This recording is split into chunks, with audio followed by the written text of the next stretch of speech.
So this is my first visit to Poland and to continental Europe, really. And I want to say I love Poland. I love Krakow. I love the vodka. And the people here are wonderful. So thank you all. All right, Git happens. How many of you are already using Git? Good. Because if you're not, you should be. Git is wonderful. It's a serious step up from Subversion. Unless you're using Mercurial, that's okay too, but I don't have any talks about Mercurial because it's too hard to say. So, Git happens. When you first start using Git, you can use it pretty much as if it were Subversion. You can do all the things you're used to. And you think you're doing fine until something happens. And you need to do something a little bit off the path you're familiar with. And then suddenly it's incredibly hard. And you consult the help pages, and they're full of all these gobbledygook words that you don't know, and they all refer to each other. And then it gets messy.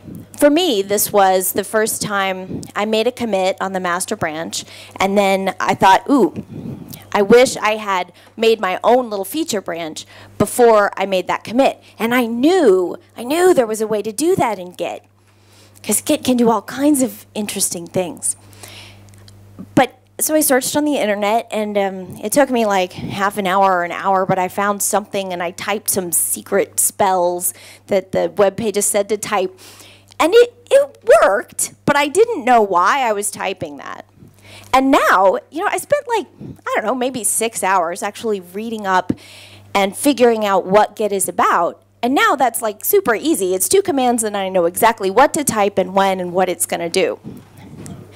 So my goal in this presentation is to get you to that point, to the point where when you want to do something in Git, you know what you want to do, why you want to do it, and you know what it's called so you can Google it. So I'm going to talk a lot about vocabulary because, for instance, I looked at the man page for reset. Git has great help in the sense that it's really detailed and thorough, but it's completely unintelligible until after you know everything. So I counted 76 words that I needed to define before I gave up and stopped counting, and that was just one help page. So I'm going to try to give you a little bit of that vocabulary so that when you do go to the help pages or somebody's web page, it makes sense. Git is like VI in that it's a secret club. Once you know it, you love it, and you can talk about it all day long, and everybody else will give you blank stares because you're using a vocabulary that's specific to the technology. Okay, I'm going to talk about concepts because on the inside, Git is made of a couple really beautiful, consistent concepts that it uses over and over in different parts of its own system. And those are really cool once you know them. But on the outside, Git is wrapped in this command line API, and it doesn't matter whether you're using the command line or clicking on a menu. It's not consistent. It's not clear. The words, the vocabulary, I don't like some of them. The command line switches, -B does 16 different things depending on which subcommand you use it for. So I'm going to try to give you the pretty concepts. And then as far as the secret spells to type, you should know what to Google. And I will not talk about what to type, and I will not do any demos, and I will not say, look, and then you type this. All right. Whoa. All right. So I'll use the mic for the sake of the camera. It's not for you guys. All right, so I'll try to tell you why you would do some of the things that you can do in Git. Because Git is harder than Subversion, but it's more powerful. But that's no use to you until you know why you should use some of these powers. So I'll give you that as well. There are 3 ways to use Git. The easiest is just locally. Once you download Git, you can create a Git repository trivially on your own file system anywhere. I do this all the time with any of my personal projects. Both code, presentations, anything. I'll just get a repository and then make commits, and then I have a history of my work locally. Do it on Dropbox, and poof, it's everywhere. within a team, and this is how I've used Git at work in the past, and this is where you have, it's not a central repository in the Subversion sense, it's just a repository designated as the central one. And that's mostly what I'm going to talk about today, in addition to everything you can do locally. I'm not going to talk about GitHub, because that would take another couple hours. The other way that you can use Git, and this is what I'm doing at work right now at my new job, is on top of Subversion. So who's stuck with a Subversion repo at work? Yeah, a lot of people. So I use Git SVN. It's just a Git plugin. And that way, locally, I act like I have a Git repo, and I can do all my branching and whatnot. It's only when I need to share my changes with other people that I have to push it to Subversion. But at least I can do that through Git. It does the interface. It's not quite as pretty as having a central Git repo, but it'll do. It'll do. All right, so in order to understand Git, we need to understand these things. This is the tech tree. And we're going to start at the top and jump around a bit. And the goal is to get to the bottom to my favorite command, interactive rebase. And like many Git commands, interactive rebase does about 6 different things. But I'm going to focus on the one I find most useful. One of the dangers in Git is that if you know the command to do one thing, watch out. It might do 16 other different things if you type in different options. I'll give you a caution on a couple of those as we go. Okay, first, Git is hard. People who some people just want to stick with Subversion because they understand it, they know what to do, they don't have to make a lot of decisions. Git lets you do more, and there's more steps to do the very basic things. It takes a little extra steps. If this is your brain, and this is the part of your brain occupied by Subversion, then Git takes up about this much.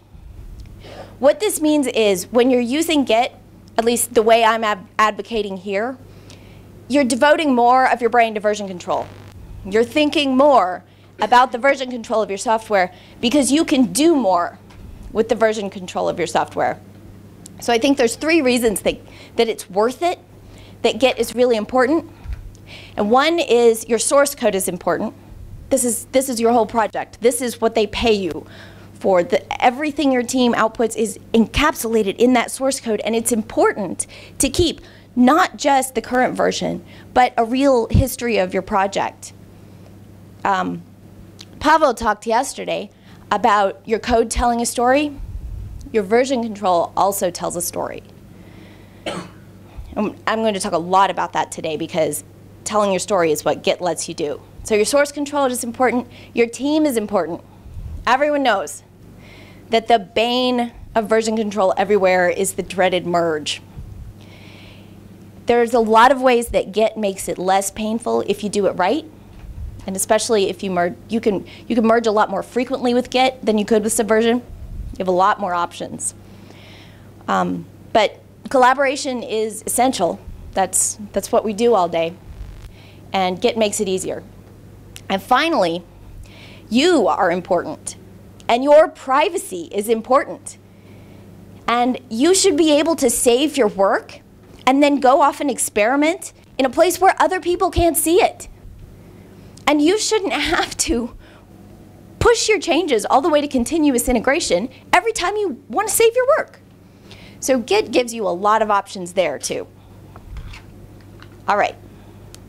If we accept that it's hard, but it's worth it, then we can move on and unlearn Subversion. So there's 2 major differences between Git and Subversion.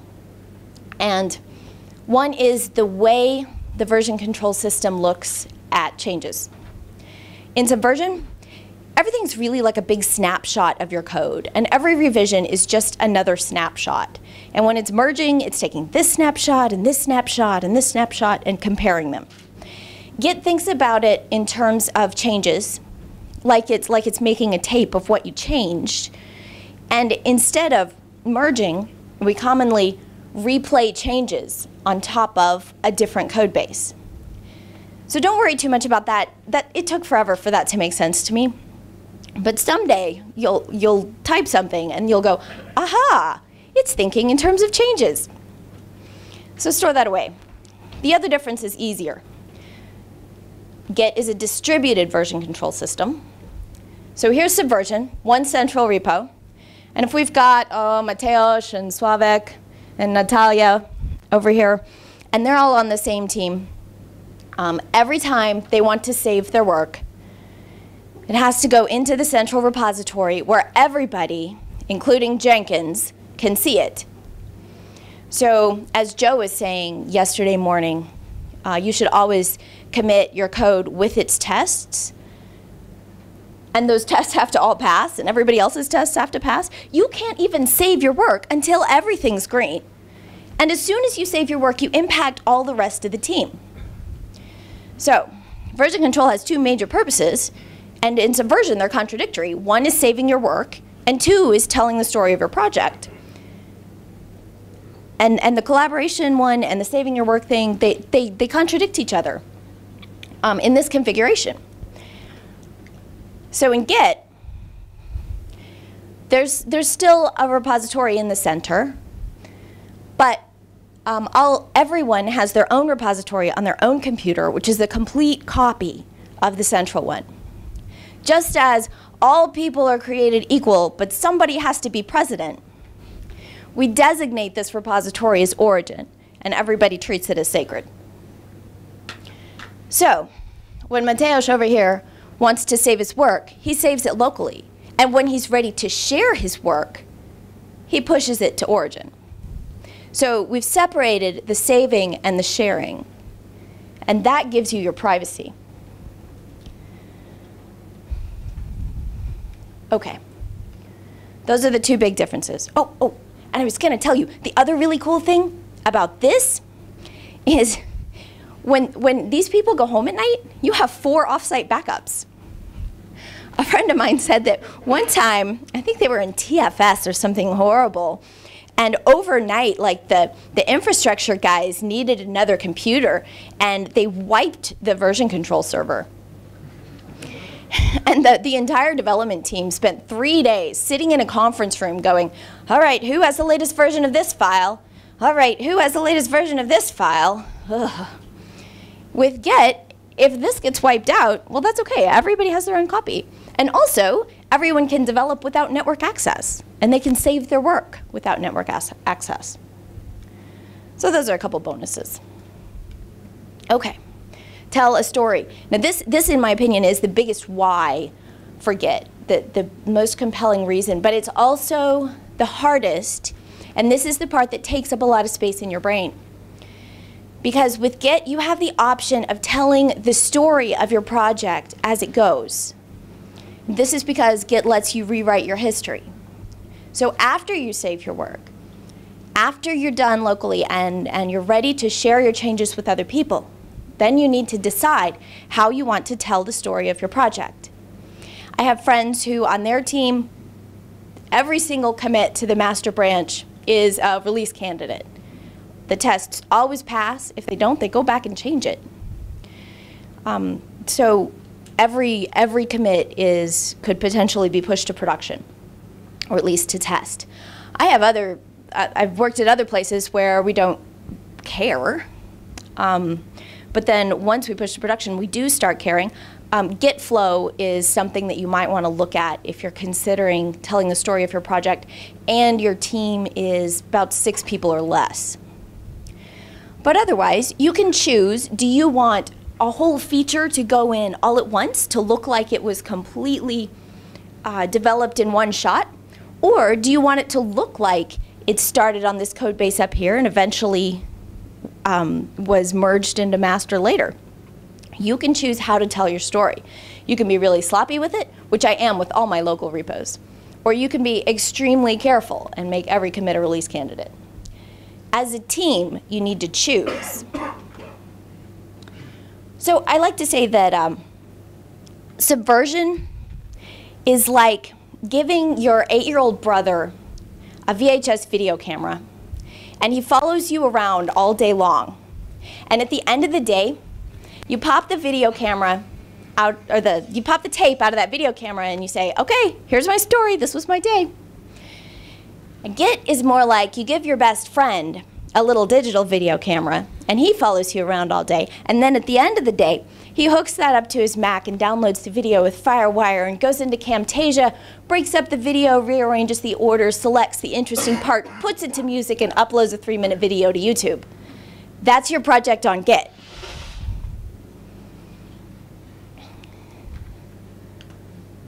All right, so we want to tell a story. Now, how do we do that? First, I'm going to go into some mathy concepts, which these are some of those inner beautiful concepts that show up all over the place in Git. And these words show up everywhere in the documentation, and if you don't know what they are, they're incredibly confusing. Okay, SHA-1 hash. All right, so SHA-1 is a one-way encryption algorithm that takes any blob of content and condenses it down to 40 hex characters. So it looks like this. Now, you can't get the contents of whatever it condensed back out of that number, but what you get is identity. This is one way Git is really fast, because when it's comparing to files, to directories, to histories of the repository, to commits, whenever it's comparing stuff, it's not comparing the whole file, it's comparing these, just 40 characters. And if these are the same, then Git knows that the two things it was comparing are the same. Okay, technically, there is such a thing as a hash collision, but you're more likely to be hit by a meteor on your way to work tomorrow. So if that doesn't happen, you can trust that these are okay. So the word SHA-1 or occasionally hash, these appear in the documentation all over the place. And Git also uses this to organize its storage of commits and files and everything else. Okay, so you'll see that around. The other term you'll see all over the place is DAG, D-A-G. A synonym for this is tree. So a DAG is a graph, and in math, the concept of a graph, it has nodes and it has edges connecting the nodes. It's directed because those edges have arrows on them. They only go one way. And it's acyclic because as long as you follow the arrows, you can never make a circle. Git uses these all over the place. It uses them for directory structures. It uses them for commit histories. And you'll see the word DAG pop up all over the place in the documentation. So understanding directed acyclic graph is core to Git. Fortunately, directed acyclic graph is really simple. This is all it is. And that big space in your brain that Git takes up, a lot of that is that you need to hold the picture of the commit tree in your head. And I'll show you a bunch of those today. Also, when we get to that part, I hope you'll ask me questions, because then I'll have an excuse to use the paper and the markers. All right, we did the two mathy concepts. This next section, these are the 3 areas where your files live in Git. Your working directory, which is on your file system where you do your actual work. The staging area, which is a mysterious Git-only concept. And then the commit. And once your files are committed, they're safe. You can always get back to that point in history if you know the right spell. So let's zoom in on each of these. Okay, working directory. This is the directory where your files live in Git. Now, there's a difference between the working directory in Git versus Subversion, at least the way we usually use Subversion. In Subversion, if I create a branch, I'm going to create a whole nother working directory, a whole nother copy of the repository somewhere else on my file system to hold that branch. You don't have to do this in Subversion, but it's dangerous if you don't. In Git, on the other hand, because once you've committed something, it is encoded and there for posterity, at least on your local machine. You can use the same directory. And I do this all day long, switch back and forth between different branches. And whenever I do that, Git changes all the files in my working directory, which can startle you if that's not what you're used to. So watch out for that. If doing that would overwrite some changes, it'll warn you, but still. Okay, so this is how Get sees your working directory. It sees each file as a blob, and it identifies each file by doing the SHA-1 hash algorithm on the contents of the file. It's important that at this point it's only looking at the contents. And then for each directory, it makes a little summary containing a list of each file with the file's name and the file's SHA-1 hash. And then it takes that piece of text and takes the hash of it and assigns that to the directory, and on so all the way up to the root. This is also called a tree or a path in the documentation. So this is also called the tree on a particular commit. So your entire source code, all the files and everything are encoded in these hashes. And the key is that that hash at the top uniquely identifies everything below it. Because if anything changes, it'll work its way up. So when you add a new file, for instance, when it's looking for the differences, it's going to take the blob of that file and give it its own hash code. And it's going to have a different directory list of contents for that directory, so it's going to get a different hash code. But this is the same one. And it can tell by that hash code that everything under this is the same. And that way, Git doesn't have to store any of this again. So it doesn't have a huge picture of the repository for every single commit. Only the pieces that are different add to the storage. So that's one reason you can have the entire history of your repository on your computer, and it doesn't take up any more space than the source code itself. All right, so that's how Git views your working directory in the file structure. Now, the interesting one is the staging area. So let's go over to the side and look at how we get code from the working directory to a commit. The staging area is in between.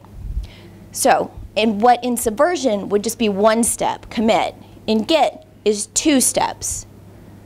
Add and then commit. And add puts it in the staging area. So the staging area is like, say the commit is a truck and the staging area is like a pallet. So the pallet is where you load your boxes, you load your source code onto that, and then that gets lifted onto the truck when you do a commit. And then when you push it to origin, it's like the truck driving away. So the staging area is a place where you put your changes, and then you get a chance to review them and make sure they're the changes you want. This is useful in a couple ways. One is just you can do git status, and it lists the files that have changed, and you can say, yes, that's what I want to commit. But more importantly, this is letting you tell your story. This is like the little preview window on that digital camera that your best friend is following you around with.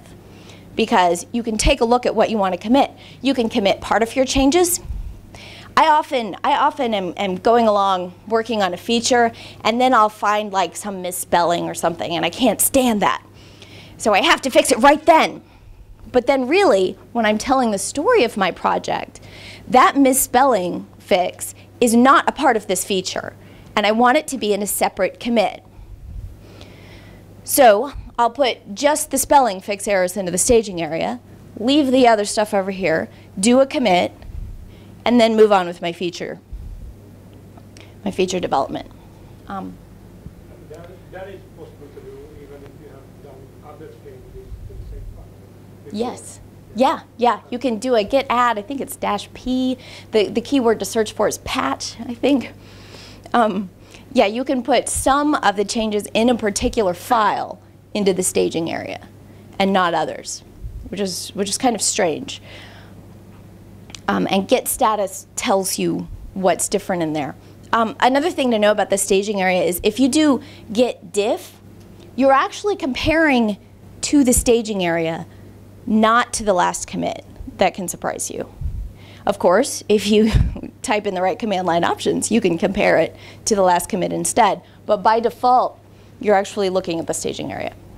Okay, So we know how to get stuff into the staging area and then into the commit. To get it back, there's 2 commands, and these are 2 of those dangerous ones. Reset and check out both do about 3 different things. So watch out. One of the things they can do, and in fact, the default thing that reset does, if you just say get reset file name, is reset that file in the staging area. It pulls whatever was in the last commit out, puts it into the staging area, and whatever is in your working directory stays the same by default. Be careful with reset. Checkout pulls files from the last commit or whatever commit you specify into both the staging area and your local directory. So this is confusing. This is another thing to hold in your head, but it adds a lot of power. All right, we talked about the staging area. Now let's look at what goes into a commit. Why would you use reset if it's only going into the staging area? What's the use case? Checkout, I can see, but reset? Yeah, thanks. So if you've added a change to the staging area, but then you realize you don't want that to be part of this commit, then you use reset to effectively kick it out of the staging area. How does it move it to the working directory? It's already in your working directory. See, it's tricky. So if you've made a change and added it to the staging area, then it's in both places. It's in your working directory and the staging area. When you reset, it goes out of the staging area, that change, but stays in your working directory. So then you can do a commit without that particular change and then add it again if you do want to commit it. Okay, parts of a commit. Working tree. Now that working tree, that's a 40-character hex string that represents the entire file structure of your working directory. All of your source code and all of the directories and everything is in that 40 hex characters representing the working tree. Git uses tree and directory pretty interchangeably because when it uses tree, it means directed acyclic graph, and that's pretty much everything. But watch out, it also uses tree for other purposes. So the author, that's you. Technically, there's an author and a committer. But in a local environment, you probably won't use those. On GitHub, you will. But it is interesting that the person who wrote the code and the person who pushed it to the master branch don't have to be the same person, and that's recorded in the project story. Timestamp, that's now. Message, that's whatever you type in. And parent is key. And now we get to the interesting part. So let's go look at a commit. I like to draw triangles for commits because it's like a capital delta. So every commit has its own 40-character hex string identifier. And one thing about those nasty 40 characters is you can abbreviate them. If at any point you're referring to a commit by its hash code, you can just take the first 6 or 8, and as long as that's unique, which I've never had it not be unique, that works as a unique identifier for the commit. All right, so we've got one commit. Your initial commit, the first commit in any repository, is the only one without a parent. And actually, this is one of my pet peeves about Git. When you first create a repository, it doesn't have any commits. You have to add all your files and then commit them to get this. And do that immediately, because before that, your repository is in some wonky state that doesn't work. So one commit, no parent.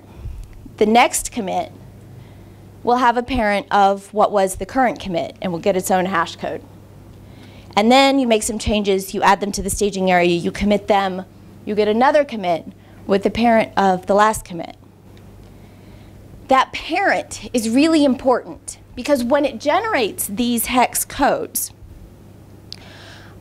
one of the things that it's using as a basis for generating that is the hex code of the parent.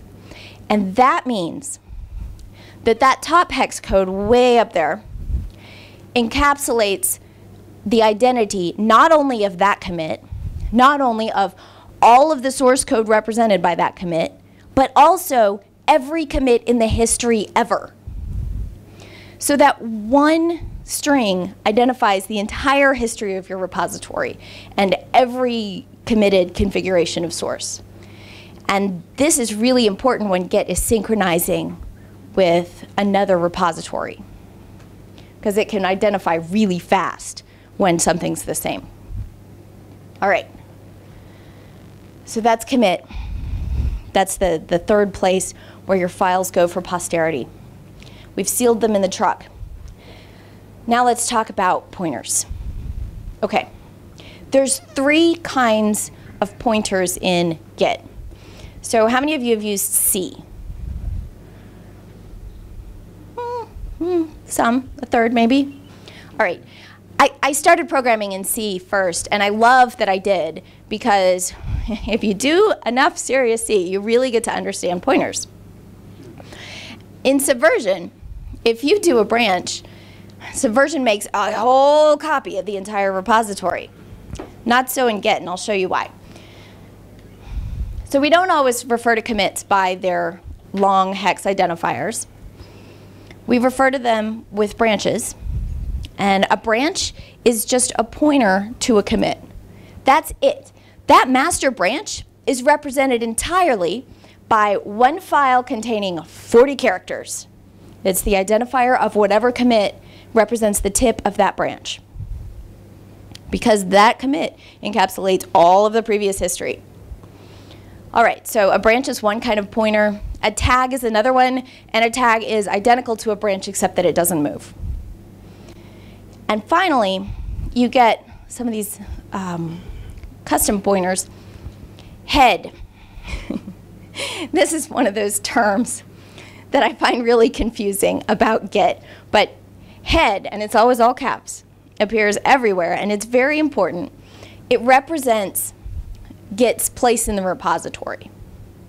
And most of the time, head doesn't point directly to a commit. It points to a branch, which points to a commit. So the head pointer that's holding your current place right now is attached to master. And head does a couple things, as we'll see when we make the next commit.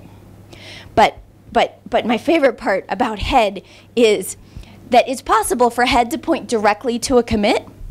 And when it does that, Git warns you, you're in detached head state. And then I think about chickens running around with their heads cut off. And it's like, panic, panic, detached head. But no, all that means is that you're not pointing to a branch. And the consequence of that, this is kind of important, the consequence of that is that your commit could be garbage collected. Okay, so we have pointers from C, we have garbage collection like Java.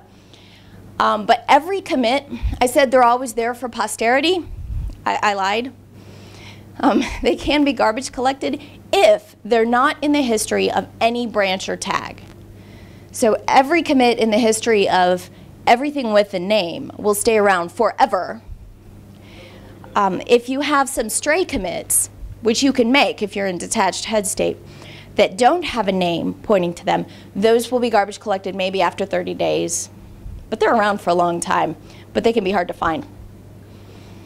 All right, so there's your head pointer. This is what happens when we do a commit.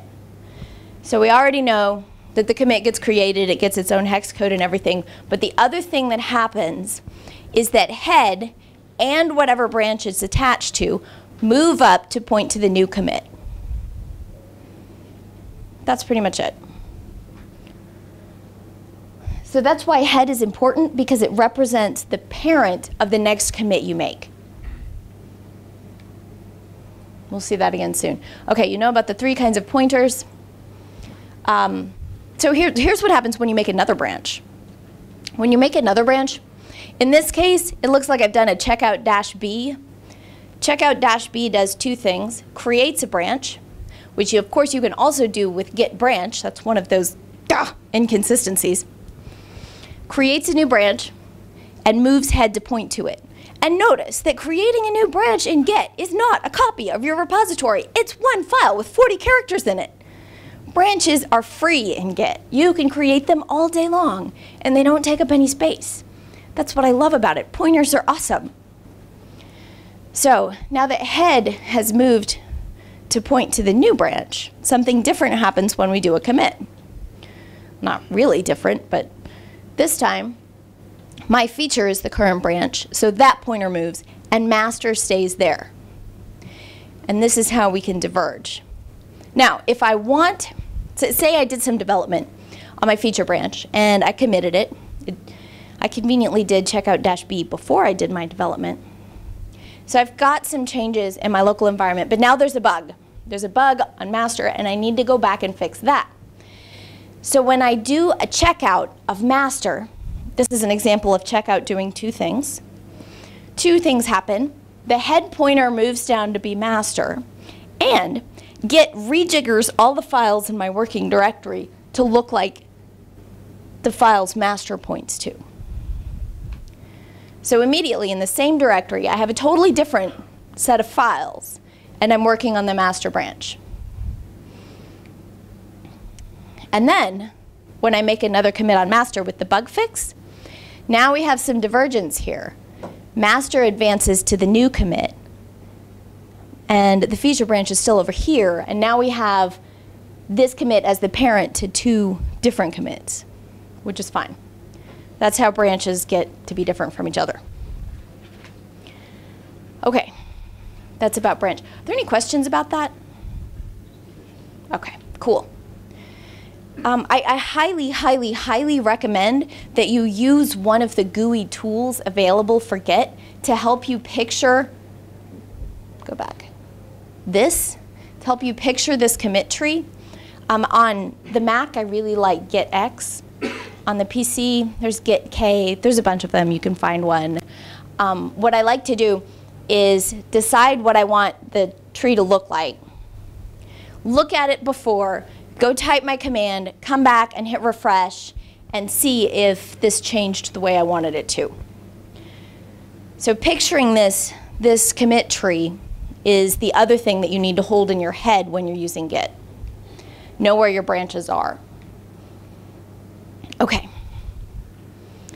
Now, we've moved pretty far, but all of that was talking only about our own repository. We need to bring the rest of the team in. So, remote. A remote repository is any repo that your Git repo knows about that represents the same project.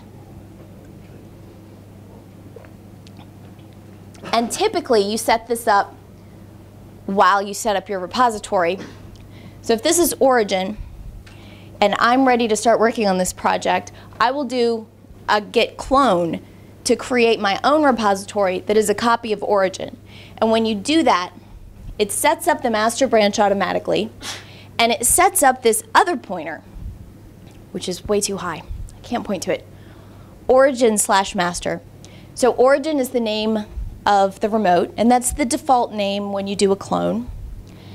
And master is a branch that exists on origin, and by default, that's the one that's copied. And origin/master represents the place that this one's master points to. So, when someone else makes a commit and pushes it to origin, and someone else on the team has made some changes, I'll do a fetch in order to get those changes. Okay, oh, I forgot to ask you. Yeah, so how many of you use git pull? Bad, don't do it. Git pull is your enemy. Git pull is a fetch and a merge at the same time. And I highly advocate do the fetch, look at the tree, and see whether a merge is what you really want, because it's not your only option.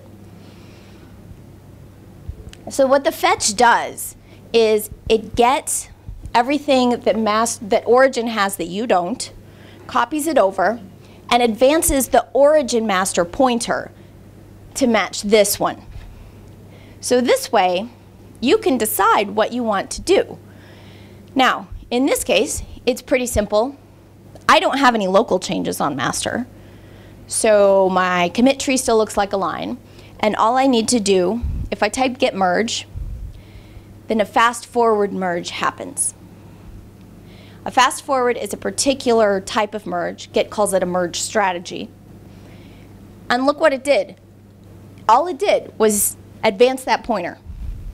change that one 40-character hex file that is master to point to the new commit. And it could do that because I didn't have any changes locally. So all it needed to do was boop, move my master up. So that's the easiest, by far the easiest merge, and what you should be doing most of the time with your master branch after you fetch. If you make some changes, then you'll want to push those to origin eventually. And push kind of does the opposite. There's really two things happening in one step here. The blue changes are mine, and before I did the push, that origin master pointer and origin's master pointer were one down. But the push has the effect, gosh, I wish the screen were lower. The push has the effect of moving, copying those changes to origin, advancing origin's master pointer, and my copy of origin's master pointer to the new change. Now, if before I did this push, someone else had pushed changes to origin, then it wouldn't be able to do that, boop, fast forward origin's master pointer up.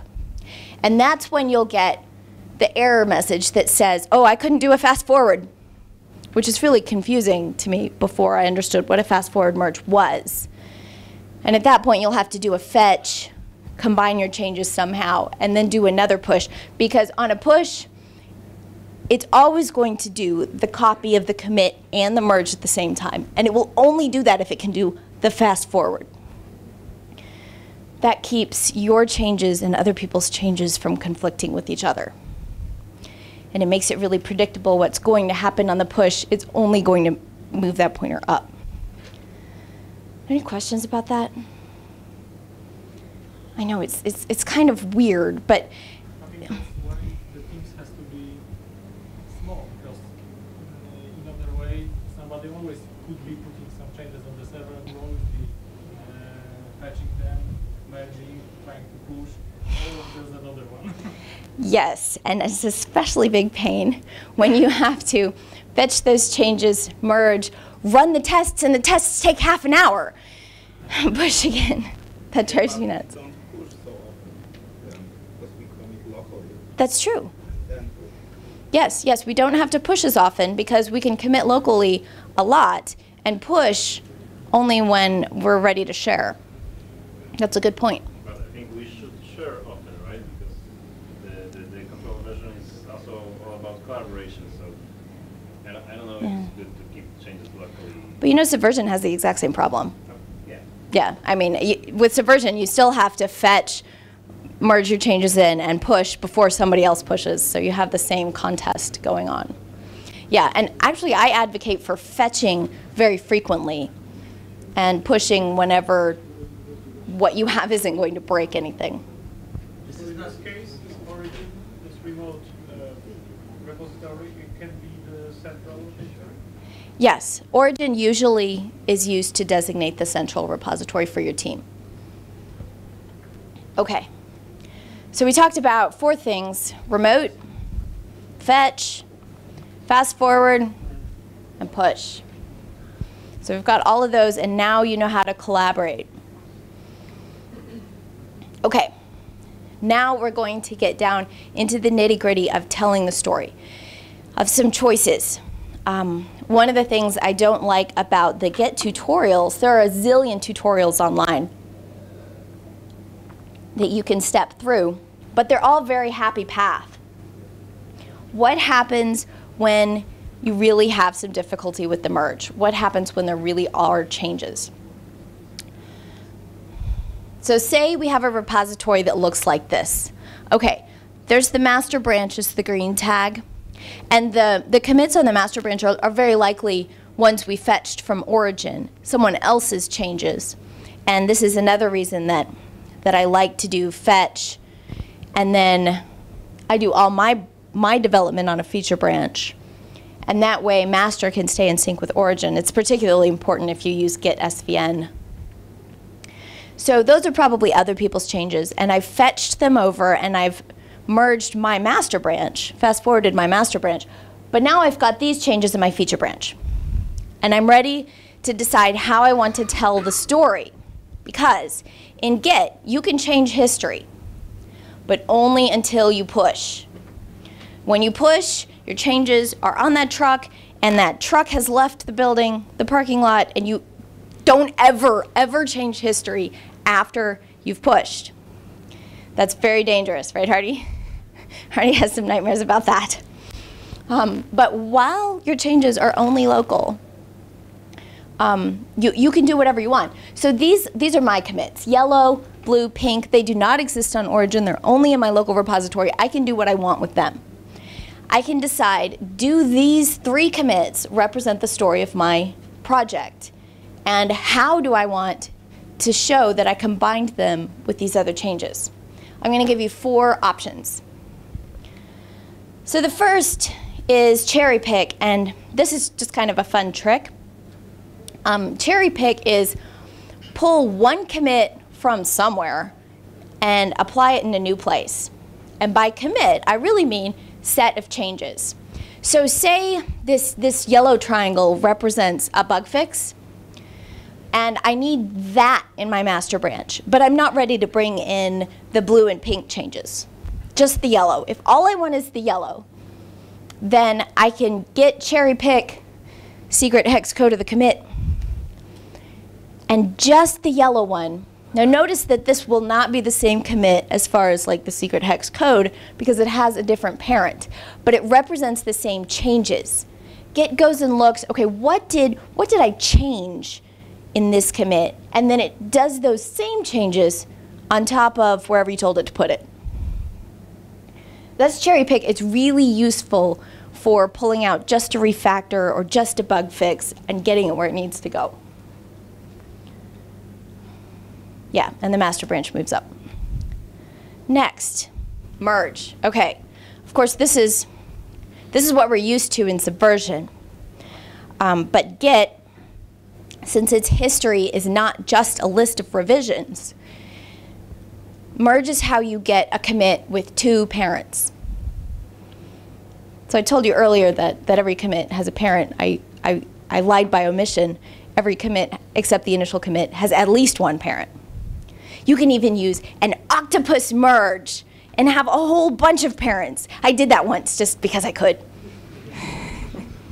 I could have done 4 separate merges, but that was no fun. I wanted to use the octopus merge strategy.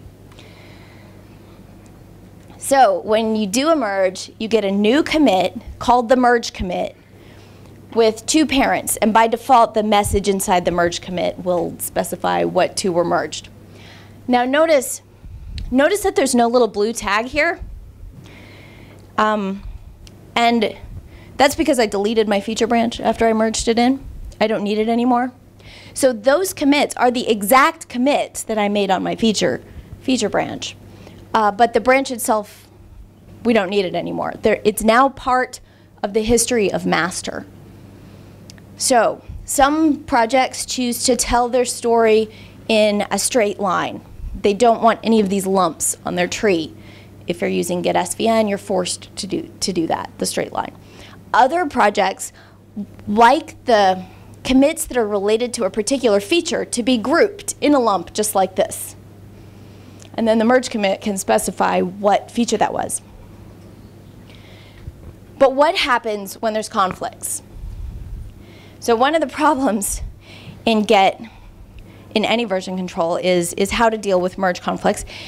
And it's really confusing what happens here. So say you type, you're in master, and you say git merge feature branch. This is what happens. We now have another head pointer. We have merge head points to the feature branch. Head is pointing to master. And there's this weird in-between state. Now, this can do weird things to your repository. So you always want to deal with these conflicts now, or else git merge -- abort to change your mind.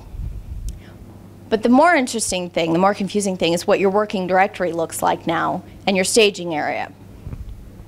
So head master has that green change, and merge head feature branch has that pink change to the same file, and they're at the same part of the same file, so it's a conflict.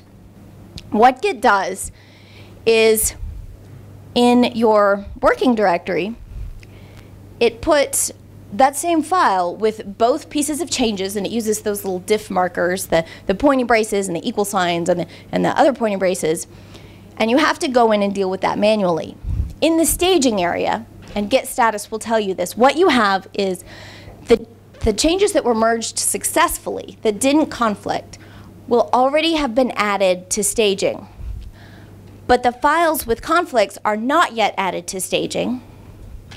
You have to fix them, then do a git add, and then you can finally do a commit. And at that point, your commit will be the merge commit. But it will get really angry at you if you try to do anything before you fix those changes.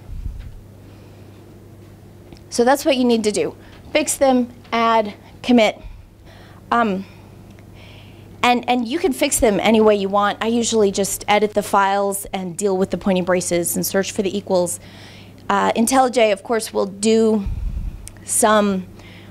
give you like a conflict window and you can do the diff and stuff. I don't recommend that yet. I don't think the Git support is very good, and I haven't tried Eclipse. Anyway, that's your working directory and staging area during a merge with conflicts. And of course, after you finally do the commit, then you get this. Your next commit is a merge commit. It has two parents, which are head and merge head. Okay, so that's what a merge looks like. But that's not the way I usually choose to tell my project story, although it's perfectly valid. Oh, I wanted to tell you, at the point where you push to origin, all of these commits will get copied. And so origin will have a complete copy and it'll look just like this. It won't have your feature branch. If you still have your feature branch locally, that's fine. You can still have that pointer hanging out. The pointer won't get copied, but the commits will. All right, alternative number 3. Oh no, oh no. Thanks. I couldn't hear, I didn't hear about words branch. Often a job I do is moving from testing branch to branch stable. I will help you with that afterward. I am running really short on time, so I'm going to have to zip through this. And come to me after because we have all day long. Okay, so merge squash. Does that mean something I didn't think it means? All right, merge dash dash squash throws them all into one commit. You can squish them together like that really easy. But Rebase is the awesome thing. So I'm on my branch and I say Rebase master, and this is what I do every day after I fetch. Why don't you pull with Rebase? Why don't I what? You can pull dash dash Rebase and have it. No pull. Because first I look at it and then I decide I want to rebase. Okay, so what Rebase does, it says, oh, I wish I had started this development from the current status of the repository. It makes the yellow commit again, it makes the blue commit again, it makes the pink commit again, and it puts my feature branch pointer up there. These will eventually be garbage collected. So Rebase is pretend I started from the current state of the repository, and I really like that. It's how you pull other people's changes in. And if you do an interactive rebase, let's make some check marks, then you can do more complicated things. All right, Rebase-I, and this is way too fast, but I'm going to give it to you anyway, really quick. Rebase-I gives you a file. It actually opens your default editor, VI for me, gives you this file with the word pick, the hex code, and the triangle color represents the commit message in here. You change that file, save it, and magic happens. So if I swap the order of these and change this one to squash, this is serious magic, and I recommend you look it up online and get the details. What happens is, it goes through this file, it says, ooh, the pink commit. Okay, I'll make the pink commit. Pick means just do it. And then it sees the yellow commit. Okay, it's going to do that. But the next line is squash, so it squashes the blue commit into the yellow commit, making green. And we get a completely different history. This is how you tell your story. I do this every time before I push. in order to tell the story of my project. So it doesn't matter. This blue commit, the commit message on that was going to lunch. And going to lunch is a great reason to save your work and a really lousy history to have in your project. So Git lets you do both. Save your work, tell your story how you want, and everyone will be happy. Interactive rebase check. All right, that's it. Am I on time?